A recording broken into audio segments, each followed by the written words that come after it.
नमस्कार, मैं कीर्ति और मैं आप सभी का स्वागत करती हूं आपके अपने चैनल भिवानी हलचल पर। तो आइए सबसे पहले नजर डालते हैं आज की न्यूज हेडलाइंस पर।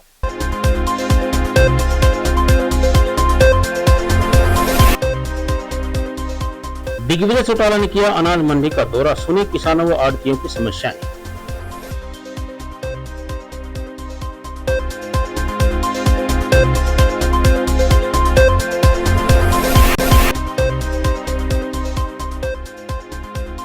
परशुराम जयंती का न्योता देने पहुंचे सांसद कार्तिकेय शर्मा।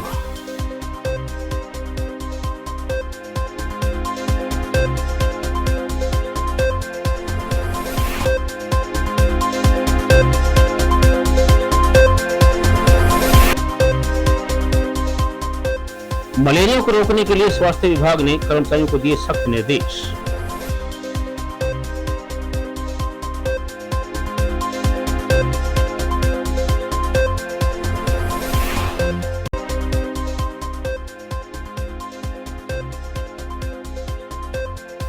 कोट रोड की हालत हुई खस्ता, हो रहे हैं सड़क हादसे।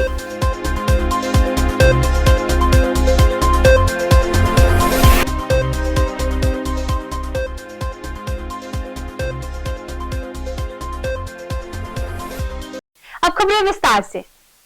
जजपा नेता दिग्विजय सिंह चौटाला ने भिवानी अनाज मंडी का दौरा किया और वर्तमान सरकार पर जमकर बरसे। उन्होंने कहा कि आज आड़ती, किसान और मजदूर दिवस है और वर्तमान सरकार उनको लूटने का काम कर रही है। उन्होंने कहा कि यदि 2 दिन में जीएसटी का मामला सुलझाकर खरीद का काम शुरू नहीं किया तो जननायक जनता पार्टी प्रदेश भर की मंडियों में विरोध प्रदर्शन करेगी।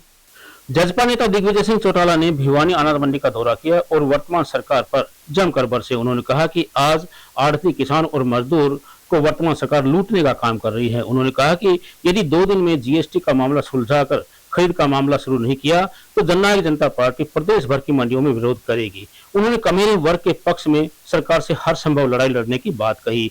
वहीं उन्होंने कहा कि सरकार द्वारा रोजाना लागू की जा रही गलत योजनाओं का प्रभाव आड़ती, किसान व मजदूरों पर पड़ रहा है। भिवानी की अनाज मंडी में हम पार्टी के सभी कार्यकर्ता आए हैं। यहाँ पर मजदूरों से, किसानों से और विशेष तौर पर आड़तियों से सबसे मुलाकात हुई है। आड़ती साथी सभी हमारे यहाँ पर मौजूद हैं। किस प्रकार पहली बार जीएसटी का बोझ आड़तियों पर डालकर सरकार ने आड़तियों की कमर तोड़ने का प्रयास किया है और इसका सीधा सीधा नुकसान जो है वो किसानों को, मजदूरों को मंडियों में हो रहा है। अभी भी आप देख रहे हो ढेरी की ढेरियां मंडी में यूं की यूं पड़ी है। ना सरकार की तरफ से कोई खरीद है। पीछे सरसों जब मार्केट में आई थी, मंडी में आई थी, किस तरह कमीशन एजेंट जो कि आड़तियों से अलहदा सरकार ने नेशनल एजेंसी के माध्यम से बिठा करके सीधी लूट मचाने का काम किया। किसान को अपनी ट्रालियों पर सोने पर मजबूर होना पड़ा और आज भी किसान, मजदूर हो चाहे आड़ती हो, तीनों विवश हैं। सरकार सोई हुई है।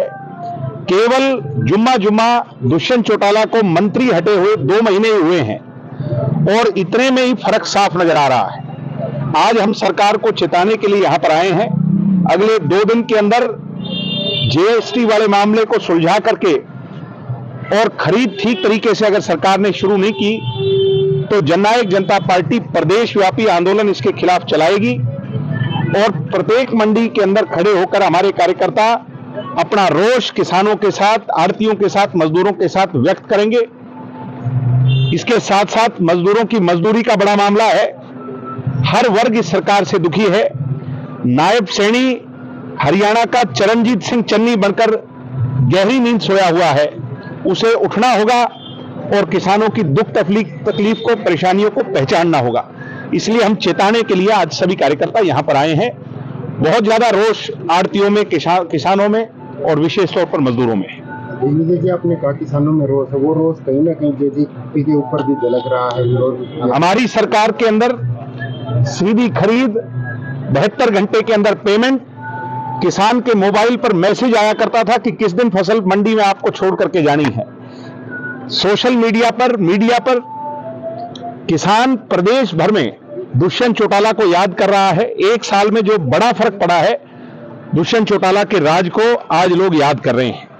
और मैं तो इतना ही कहूंगा सच्चे मायने में आज ये दिखा दिया कि दुष्यंत किस प्रकार किसान, आड़ती और कमेरे वर्ग के हितैषी थे, और भारतीय जनता पार्टी सरकार जो है वो किस प्रकार दोनों हाथ से इस वर्ग को लूटने लगी।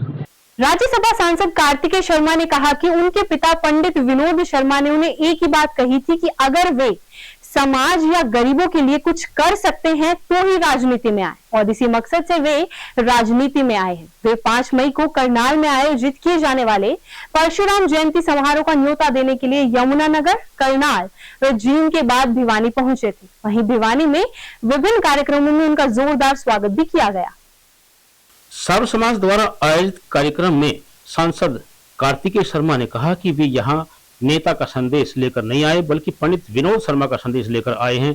उन्होंने कहा कि पंडित विनोद शर्मा ने 5 मई को एक बड़ा कार्यक्रम आयोजित करने की बात कही थी, उसी संदेश को लेकर वे यहाँ पर आए हैं। उन्होंने कहा कि वे परशुराम के वंशज है और उनके सिद्धांत व संदेश को आगे बढ़ाने के लिए लोगों के बीच जा रहे हैं। उन्होंने कहा कि भिवानी ने विगत में आयोजित परशुराम महाकुंभ में भी अहम भूमिका निभाई थी और इस बार विगत कार्यक्रम का रिकॉर्ड तोड़ना है। उन्होंने कहा कि पिछली बार सरकार के आगे 13 मांगे रखी गई थी, जिनमें से 10 मांगे पूरी हो चुकी हैं, बाकी बची मांगों को अब पूरा करवाया जाएगा। और इस प्रोग्राम के आयोजक अनिल शर्मा जी, मंजीत भाई और मेरे सम्मुख में संगठन कर रहे हैं, आपका यहाँ पहुँचने पर मैं हार्दिक अभिनंदन करता हूँ, आपका स्वागत। और मैं आप सभी का विशेष कर शुक्रगुजार हूँ। मैंने आशीर्वाद चाहे आपको हर आदमी 100-200, तो मैं आप लोगों का भी यहाँ पहुँचने पर आभार करता हूँ, विशेष कर युवा साथियों से। जैसा कि आप जानते हैं कि इस समाज में अग्रणी समाज ब्राह्मण समाज है।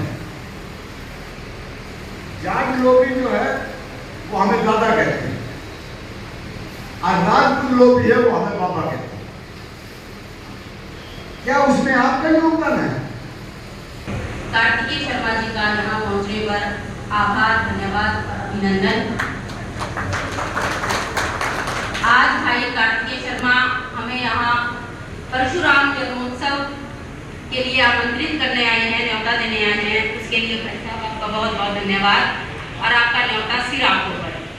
सामने बैठे सभी भाई बंधुओं को, बहनों को, माताओं को हाथ जोड़ के प्रणाम। एक बात मैं आपसे पूछना चाहूंगी भाई साहब, ये जो न्योता है ये पुरुषों के लिए है या महिलाएं क्या कर सकती हैं?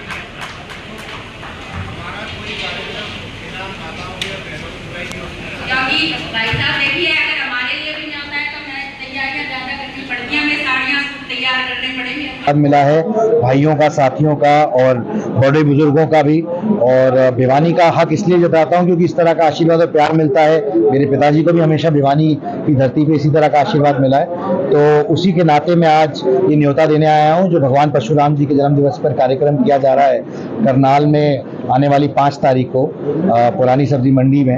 मैं उसका न्योता प्रत्यक्ष तौर पे देने आया था और पंडित विनोद शर्मा जी के उनके कहने पर यहाँ पर लोगों के बीच में आया था ताकि मैं सबको स्वतः ही वो न्योता दे सकूं। और मुझे पूरी उम्मीद है कि बहुत ही अच्छी मात्रा में लोग आएंगे और ये कार्यक्रम बहुत सफल होगा। विगत महाकुंभ में 13 मांगे उठाई गई थी आपके द्वारा, 10 मांगों का निपटान किया गया था और इसके अलावा 3 मांगे अभी भी आपने बताई कि वो 3 मांगे जो है उनको भी उठाया जाएगा प्रखरता से। मन से पीड़ा रखी जाएगी, मन से तमाम जो मांगे हैं उनको रखा जाएगा। तो किस तरह के मंचों पर समाज के मुद्दे देखिए, ऐसा है कि जब भी ऐसे कोई कार्यक्रम होते हैं जो समाज की भावनाएं होती हैं या समाज की डिमांड होती है और जो कि सही है, उनको रखने का एक कार्यक्रम भी होता है, एक पटल भी होता है। तो मैं उम्मीद करता हूं कि हम अपनी बात रखेंगे ताकि हमारी बात सुनी जाए और उसके मुताबिक। आप युवा हैं सर, देश की बड़ी पंचायत में नुमाइंदगी करते हैं हरियाणा के युवाओं को किस तरह से साथ जोड़ा जा रहा है? क्योंकि देखिए हमारा देश दुनिया का सबसे युवा देश है। लगभग 65% आबादी हमारी 35 साल से कम उम्र की है। तो जाहिर सी बात है कि जो युवा, जो सबसे बड़ी आबादी का हिस्सा है हमारे देश के अंदर, उनकी जो समस्याएं उनको प्रमुखता मिलनी चाहिए और उन प्रमुखताओं को देखते हुए उनका समाधान भी निकलना चाहिए। स्वास्थ्य विभाग ने जिले के 144 सब स्वास्थ्य सेंटरों पर 148 स्वास्थ्य कर्मियों को ग्रामीण और 18 स्वास्थ्य कर्मियों को शहरी दायरे में मच्छर के लार्वा पनपने न देने की निगरानी के लिए अप्रैल से नवंबर माह तक फील्ड में उतार दिया है। ये स्वास्थ्य कर्मी घर घर दस्तक देंगे और बुखार पीड़ित मरीज मिलने या फिर लार्वा पाए जाने पर मकान के मालिक को कारण बताओ नोटिस भी थमाएंगे। इतना ही नहीं, ये सभी फील्ड कर्मचारी स्वास्थ्य विभाग की लाइव लोकेशन के रेडार पर रहेंगे। इन्हें रोजाना फील्ड की लाइव लोकेशन भी विभाग को भेजनी होगी। स्वास्थ्य विभाग ने जिले के 144 सब स्वास्थ्य सेंटरों पर 148 स्वास्थ्य कर्मचारियों को ग्रामीण और 18 स्वास्थ्य कर्मियों को शहरी दायरे में मच्छर के लार्वा पनपने न देने की निगरानी के लिए अप्रैल से नवंबर माह तक फील्ड में उतार दिया है। ये स्वास्थ्य कर्मी घर घर दस्तक देंगे और बुखार पीड़ित मरीजों से मिलेंगे या फिर उनके बारे में जानकारी प्राप्त करेंगे। फिर लार्वा पाए जाने पर मकान के मालिक को कारण बताओ नोटिस भी थमाएंगे। इतना ही नहीं, ये सभी फील्ड कर्मचारी स्वास्थ्य विभाग की लाइव लोकेशन के रडार पर भी रहेंगे। उन्होंने रोजाना फील्ड लाइव लोकेशन भेजने की भी उनसे बात कही, जिससे कि ये कर्मचारी झूठी रिपोर्ट तैयार करके न आए और वहीं कर्मचारी की लापरवाही मिलने पर उन पर शिकंजा कसा जाएगा। जिला स्वास्थ्य विभाग ने मच्छर जनित रोगों की जांच के लिए टीमें गठित कर दी हैं। इसमें होने वाली बीमारियों में मलेरिया, डेंगू बुखार, जीका वायरस, लाइम रोग, चिकनगुनिया शामिल हैं। इन बीमारियों की जांच के लिए गांव व शहर के लिए अलग अलग टीमें गठित की गई हैं। ये टीमें अप्रैल से लेकर नवंबर तक कार्य करेंगी। नवंबर तक हमारी जो वेक्टर बोर्न डिजीज है इसके लिए टीम का गठन कर दिया गया है, जिसमें रूरल और अर्बन। रूरल की जो टीम है हमारी 142 है और अर्बन की टीम हमारी 22 है। ये टीम हर महीने अपना अपना एरिया निर्धारित करते हुए उनको महीने में 2 बार कवर करना होता है। वो ड्यूटी के टाइम में जो महीने में 2 बार करेंगे, वो वेक्टर बोर्न डिजीज जो मच्छर हैं उनके सोर्स को चिन्हित करते हुए अगर किसी एरिया में पाते हैं तो वहाँ के एरिया जो एमसी हैं तो उनको नोटिस देंगे और ग्राम पंचायत हो तो उनको सरपंच को बताएंगे और जितने भी लार्वा मिलते हैं उनके लाइन लिस्टिंग करवा करके एमसी और सरपंच को बताएंगे ताकि उस एरिया में फॉगिंग करवाई जा सके। दूसरा, हमने अब इसके टीम के साथ साथ में ठीक काम कर रही है कि नहीं, उनकी जो लाइव लोकेशन भी हमने ग्रुप बना करके शेयर करी है और उसके लिए टीम भी गठित की गई है, जिसमें 4 टीम तो सुपरवाइजरी हमारे शहर के लिए है और 22 टीम जो है हमारी फील्ड के लिए है, ताकि वो सुपरविजन वो काम ठीक कर रहे हैं कि नहीं है। और आपके माध्यम से भी मैं बताऊंगा, जो जिसके एरिया हमारे हर MPHW एरिया में जाएंगे तो उसका मकसद यही है कि जो ब्रीडिंग प्लेस है, जैसे कि कूलर है, गमले हैं, पानी रखने के जो पक्षियों के लिए रखते हैं, उसमें लार्वा पहचानते हैं। अगर लार्वा मिलता है तो उसको ड्राई करते हैं, उसको साफ करते हैं ताकि उसके अंडे हैं ड्राई होकर के मच्छर में कन्वर्ट ना हो। और दूसरे, मैं पब्लिक से भी प्रार्थना करना चाहूँगा कि वो हफ्ते में एक बार 5 या 10 मिनट जो ब्रीडिंग प्लेस है उसको आप देखें, उसको ख़त्म करें। अगर हम ब्रीडिंग प्लेस को ख़त्म कर दें तो मच्छर जो अंडे है वो लार्वा से मच्छर में न बदलेंगे, जिसकी वजह से हमारी जो वेक्टर बोर्न डिजीज है, मलेरिया है, डेंगू है, उनमें हम अच्छी तरह काबू पा सकते हैं। दूसरी एक रिक्वेस्ट ये भी करना चाहूँगा कि सुबह शाम जो हम घूमते हैं उस टाइम में हमारे शरीर को पूरी तरह कपड़े शरीर को ढक करके जाएं। हम हाफ स्लीव के कपड़े ना पहने, क्योंकि जो मच्छर होते हैं वो सुबह और शाम को ही बाहर निकलते हैं और ये एंडोफिलिक होने के कारण उसी समय काटते हैं। तो अगर हम ये एक तो अपने एरिया में हफ्ते में एक बार ड्राई डे मनाएं और सुबह शाम घूमते टाइम कपड़े अपने शरीर को ढक के रखें।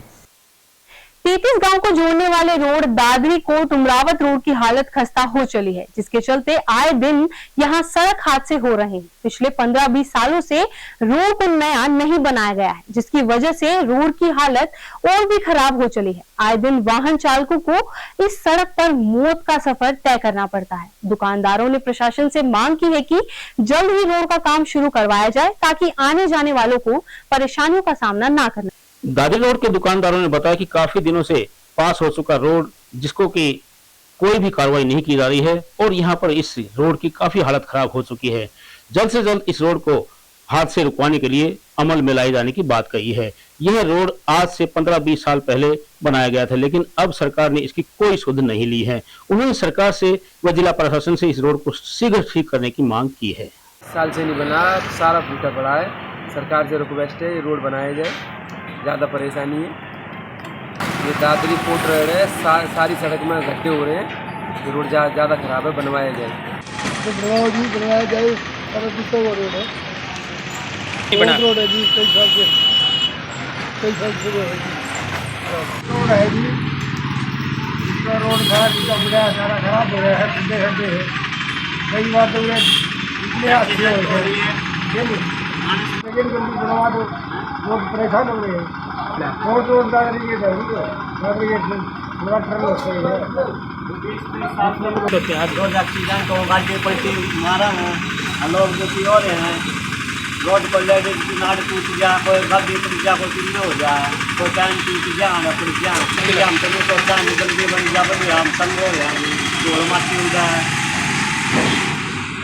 और अब एक खबर चलते चलते, मतदान केवल एक शब्द नहीं अपितु इस शब्द की सार्थकता और महत्व प्रजातंत्र में बहुत ज्यादा है। यह परोक्ष रूप से आम आदमी की सत्ता में हिस्सेदारी है। कई बार होता यह है कि मतदाता यह सोच बैठता है कि उसके एक वोट से चुनाव में कौन सा फर्क पड़ने वाला है, लेकिन वह यह भूल जाता है कि 1999 में अटल बिहारी वाजपेयी की सरकार केवल एक वोट से गिर गई थी। इसलिए अब मतदाता को अपने एक वोट का महत्व समझ लेना चाहिए। एक वोट ही आने वाली सरकार और राष्ट्र का भविष्य तय करता है। इसलिए चुनाव आयोग के निर्देश पर जिला प्रशासन द्वारा वोट डालने के लिए विभिन्न कार्यक्रम आयोजित कर लोगों को प्रेरित किया जा रहा है। इस बार चुनाव आयोग ने विभिन्न क्षेत्रों में उल्लेखनीय उपलब्धि हासिल करने वालों को इलेक्शन आइकॉन बनाया है, ताकि वे लोगों को वोट के लिए रिझा सके। प्रशासन की अधिक फोकस युवा वोटर्स पर है और विशेष रूप से यह वोटर जो पहली बार मतदान करेंगे, ऐसे वोटरों को प्रशासन चुनाव आयोग के निर्देश पर प्रेरित करने के लिए विभिन्न कार्यक्रम स्कूलों और कॉलेज में आयोजित कर रहा है। आप भी अपने वोट की कीमत और अहमियत को पहचानते हुए आवश्यक मतदान करें। एक बार फिर आज की न्यूज हेडलाइंस।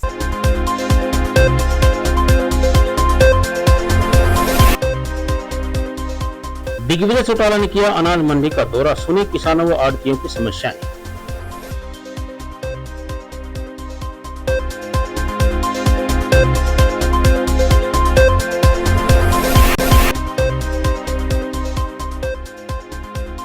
परशुराम जयंती का न्योता देने पहुंचे सांसद कार्तिकेय शर्मा।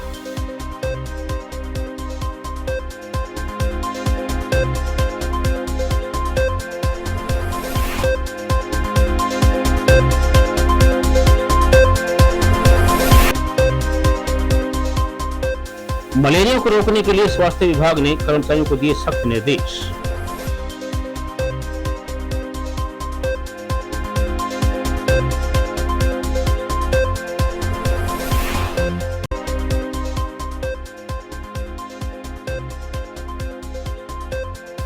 कोट रोड की हालत हुई खस्ता, हो रहे हैं सड़क हादसे।